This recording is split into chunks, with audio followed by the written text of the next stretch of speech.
Today on Hearts of Heroes, a tactical rescue team faces back-to-back crises in just a few hours. To have somebody underneath a bus is not something that happens very often. A couple hours later, now you have somebody underneath a train. But will their extraordinary rescue training be enough to save the day? She was under the bus for a while. Using all hands, one heavily trapped. You're talking about a train. There's electricity, there's dangers for her, and there's dangers for us. Plus, a heroic bystander jumps in for a rescue on a train track. The man was actually being electrocuted. Help him, bro. Then I hear somebody on the platform tell me, do CPR. I know that I'm gonna get shot if I touch him. Plus, a car crash leaves one vehicle in the direct path of a speeding train. I remember yelling, "Clear the tracks." These first responders have one goal: to save the lives of those in peril.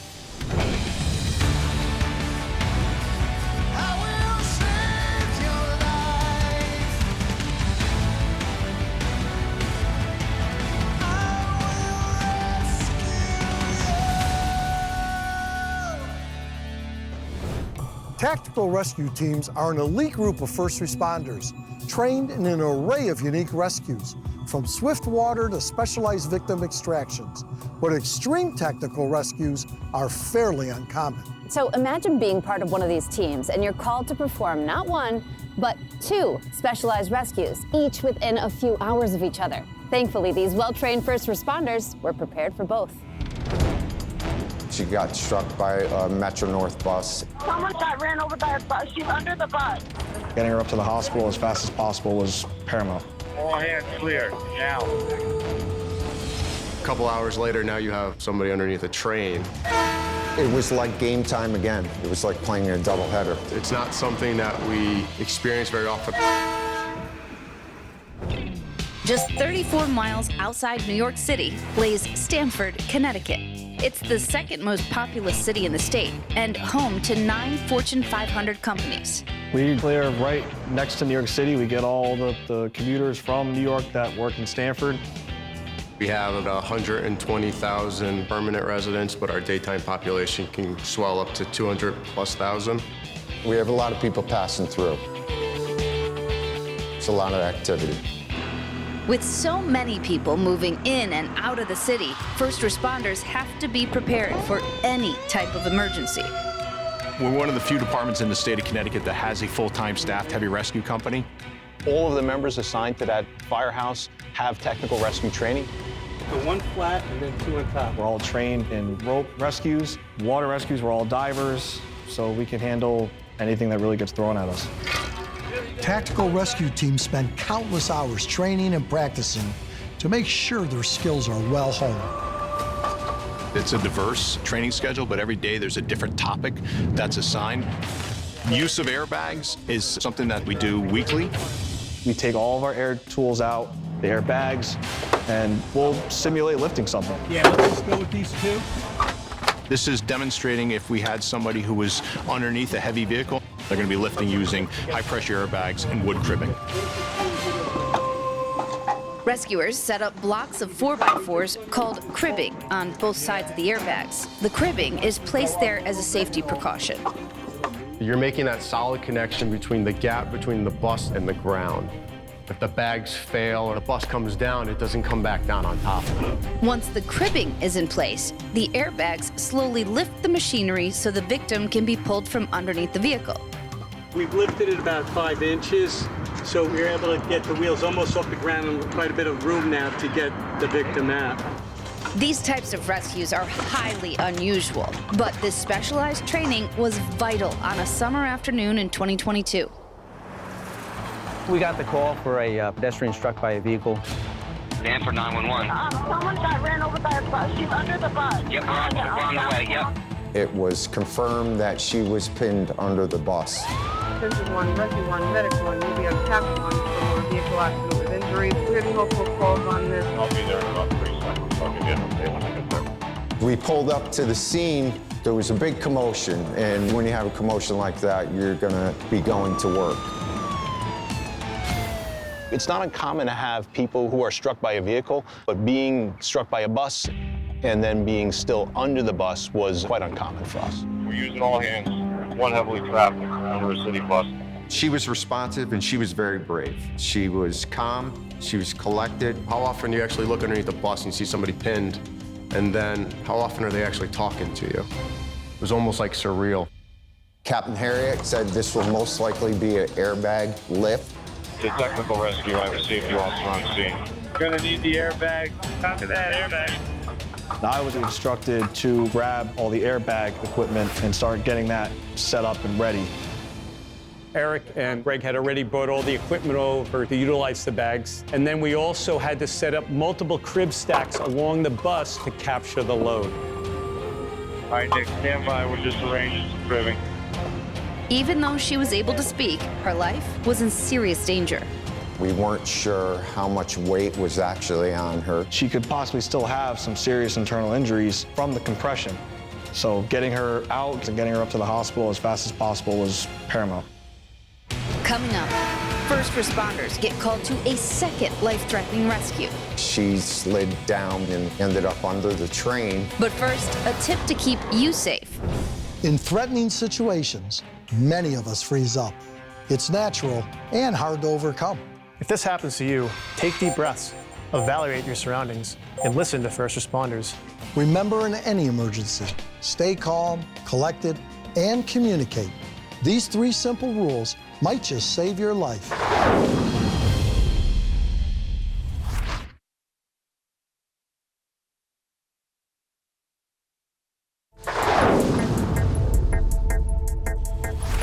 On a warm July afternoon, the Stamford, Connecticut Fire Department's tactical rescue team responded to an emergency call of a woman pinned under a city bus.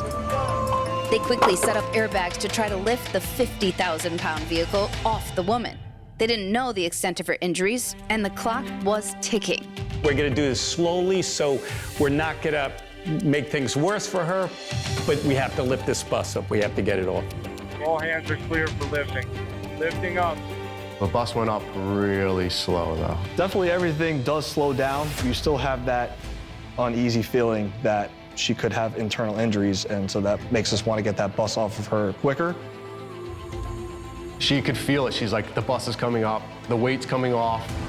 We're like, is it shifting at all on you? She's like, no, it's just, it feels like it's coming straight up.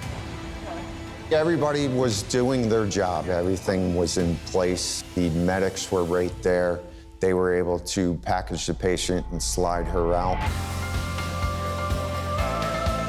That woman was taken to the hospital and would recover fully. But this team's day was not over yet. After the call, we went back down to the drill field. And then next thing you know, the tones drop again for another technical rescue. There was a passenger who was exiting the train, and there was a gap in the platform, and she stepped in that opening and slid down between the train and the platform. She ended up under the train. It's just one of those freak things that happens. I don't think you can replicate it even if you tried. Highly specialized rescues are fairly uncommon, but to have 2 in one day is practically unheard of. It was like game time again. It was like playing a doubleheader. You just won the first game, and now you're going to the second game.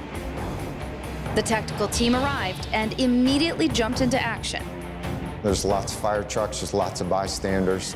The rescue would put everyone's lives at risk. You're talking about a train, which is a huge, heavy piece of equipment. There's so much equipment down there. There's electricity. There's dangers for her, and there's dangers for us. We spoke to the conductor, to the train engineer, made sure that the power was off, which is safe for all of our responders.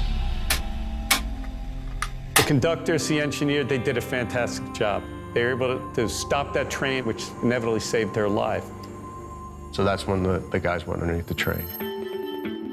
They were checking her injuries, and she was conscious, alert, and talking, which was absolutely amazing. They loaded the woman onto a Stokes basket. This rigid stretcher keeps a victim immobilized so that they don't injure themselves anymore.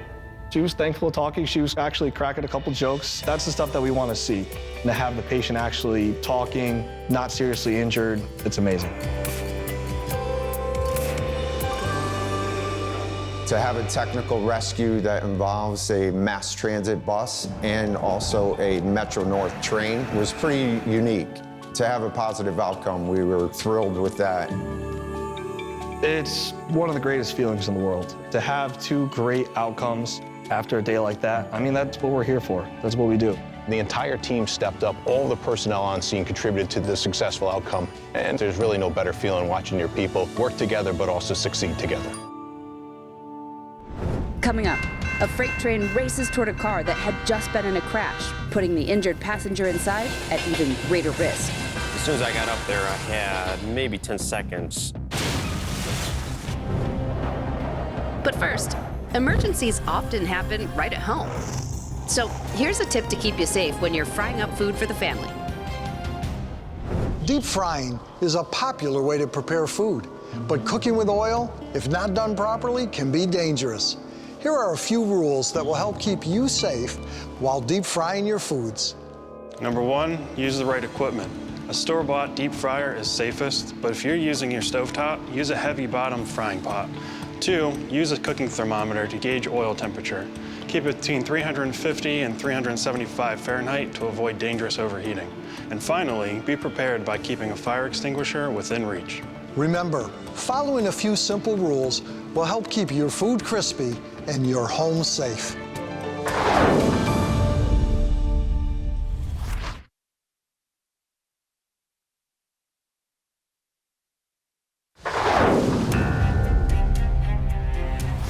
Every moment of every day, someone is caught off guard and faced with an emergency situation.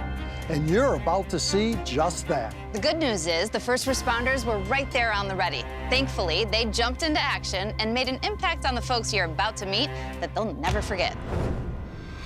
Portage, Michigan is a sleepy suburb outside Kalamazoo, Michigan. We have bike paths, we have multiple lakes. There's 8 different lakes within the city of Portage. It's a great place to live. Aside from friendly people and beautiful landscapes, Portage has something else. Trains. Lots and lots of trains. We have multiple trains going through, and it goes right down through the center of town. It actually splits Portage, the east and west. Trains come through quite a bit, and it happens to be that Station 1's right across the street from a train track, so we hear it often 6-8 times a day. The station's proximity to the railway was crucial in a life-or-death rescue in January of 2023. We just got up and we were out cleaning rigs in the apparatus bay when we got the call that there was a vehicle that's overturned on the railroad tracks. There had been an accident that had occurred in the intersection, and the car ended up on the tracks on its side. We're able to get into our gear and into the apparatus quick to be able to respond to that. They were out the door within a minute and then arrived on scene within a minute. The call was maybe 500 yards down the road. The accident happened at the intersection just behind us here. The vehicle was turned over on its side right on the tracks. As soon as we saw the overturned vehicle, I directed my driver where to park. As firefighter Leatherman assessed the victim's condition, Captain William Graham pulled his rig on the opposite side of the tracks and activated his dashboard cam. I could hear the train horn. And I was like, oh no. So then it was dispatch, we need to get that train stopped. But then it's too late. I remember yelling, hey, clear the tracks. Directly in the path of the approaching train, firefighter Leatherman knew he had only moments to extricate the passenger. I called my partner, and he came to assist me so we could pull the patient from the vehicle.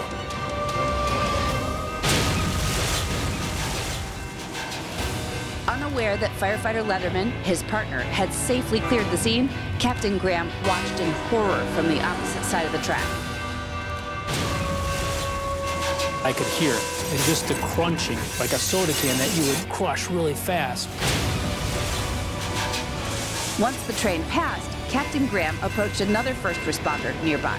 He went up to check the car, and I was like, you sure there's nobody in there? He's like, no, nobody's in it. Captain Graham was relieved to hear that his team and the driver all made it out safely and just in time. They performed flawlessly. There was no mistakes at all because 1,000 things could have went wrong and everything went perfect for them. We did the job that needed to be done and was successful. It was a good outcome. Sometimes we do have to risk our lives to save others, and that was the time to risk it. Coming up. Somebody help my man. The man was actually being electrocuted. I'm hearing everybody scream, help him, help him. Help him, bro.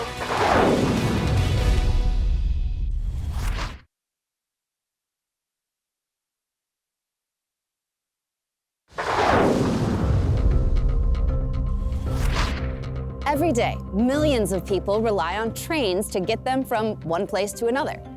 And when a passenger fell onto a 750-volt rail used to power these trains, one unlikely hero risked his own safety to rescue the life of a man he had never met.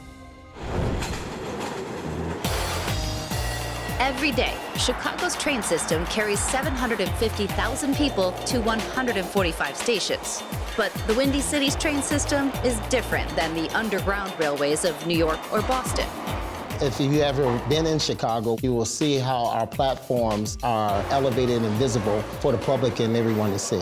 In June of 2022, 20-year-old Anthony Perry was on one of those trains and would have to make a life or death decision. I'm coming from my mom's house. I'm going to my grandfather's house. As Anthony got off the train, he noticed a fight brewing between two men on the platform. They got their hands up like they're about to fight. And I look down at my phone, and next thing you know, I look back up, they're like flying towards the train track. In the scuffle, the men had fallen off the platform onto the rails. Then, one man was thrown directly on top of the high-voltage third rail. It was a little bit past this sign right here, and this little area over here. I look down on the train track, I just see a guy just shaking lifelessly, and I could tell he's in distress. The man was actually being electrocuted. I'm hearing everybody scream, help him, help him. Man, somebody help my man. Help him, bro. You know, I don't see nobody taking action, so I figured why not step in and help. He understood that he could not wait for 911, so he took it upon himself to jump onto the L platform. I get down and I get a good grip of like his arm, and I know that I'm gonna get shocked if I touch him. Anthony attempted to pull him off the electrified rail, but that sent a current through his own body. And it was painful, like I felt it all through my body. It's like sticking a fork inside of an outlet and just holding it for about 30 seconds. After 3 attempts, Anthony was able to get the man off the track, but his heart had stopped beating. Then I hear somebody on the platform tell me, do CPR. So I flip him on his back and I just perform chest compressions. This brave young man had never before performed CPR, but luckily, the procedure was taught in his high school. The basics of CPR just kind of came back to me from high school. Had none of the experience, so for him to do what he did, he performed CPR all that with the guy. But the man was still not breathing. I'll hear the lady say, open his mouth so he can get oxygen. So I open his mouth and he's starting to move and his breath is coming through more clear. He resuscitated the man by giving him CPR. So those moments in which he jumped into a plan of action actually saved his life. Right about then is where the fire department had came. When I seen those first responders show up, I was like, yes, help is here, like real help, because I didn't really know what I was doing. Because of Anthony's heroic actions, the man survived. Bystander Tavi Gee recorded the rescue and posted it on social media. It got bigger and bigger. People shared it, and it got to like millions of views. Soon, the story reached Police Commander Roderick Watson of Chicago's 3rd District. It was so amazing that I had to reach out to this young man. He was kind of congratulating me, saying we need more people like you in this community, and it made me feel good. It made me feel like I did the right thing. Anthony's moment of courage would change the course of his life. We took Anthony under our wings for Chicago Police Department because I think he's a prime candidate. You can see that he's genuine, he actually cares. And that's what we need within the Chicago Police Department. I really want to be a first responder because I'm able to give back to the community, and I think I'll be a perfect fit for the job. There's so many aspects of Chicago policing. You can actually make an effect and a difference, not with just arresting, but actually helping the community. So Anthony has been a part of that. It's definitely a different world now being around the police, and it's very inspiring, really, because I see all the love that they show. Here's a young man who actually cares about the community and cares about his fellow man. He will represent us well. That young man is something else, without a doubt. He is a hero.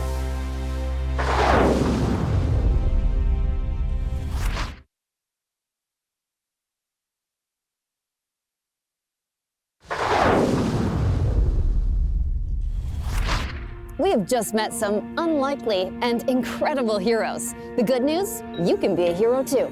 Just be on the lookout for your family, friends, and neighbors. Doing the right thing simply is the right thing to do. Thanks for watching. We'll see you soon.